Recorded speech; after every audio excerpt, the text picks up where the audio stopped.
वर त पहिरियों वर, ॿियो आहे कारह जो ठिकर। दोस्तों हिकिड़ी माईअ जी हिकिड़े ग़रीब नौजवान सां शादी थियल हुई, जंहिं मां 2 ॿार हुअसि। मुड़ुस मेहनत मज़दूरी करे पंहिंजो ऐं बचनि जो पेट पालींदो हो, पर गुरबत सबबि वक़्तु ॾाढो तंग गुज़रंदो हुयो।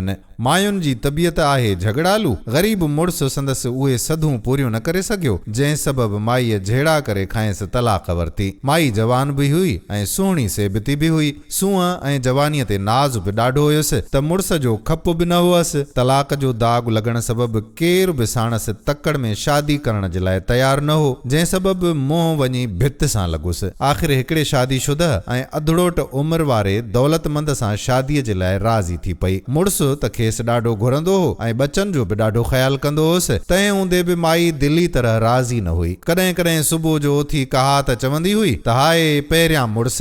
हिकु ॾींहुं अॻे मुड़ुस मां ॼावल पुट चई ॾिनुसि त अमा तोखे त बाबा मारींदो हो, ॾुख ॾींदो हुयई, असांखे बि उन खां परे करे छॾी, तंहिं हूंदे बि तोखे उहो यादि आहे। आख़िर छो? चई अबा मारूं बि मुड़ुस ॾींदा आहिनि। तॾहिं त चवां पई। पुट खे सम्झाईंदे चयईं त वर त पहिरियों वर, ॿियो आहे कारह जो ठिकर। मतिलब त नेमत खसजण खां पोइ ई उन जो अहसासु थींदो आहे। दोस्तों अव्हांखे वीडियो पसंदि आई हुजे त शेयर ज़रूर कजो।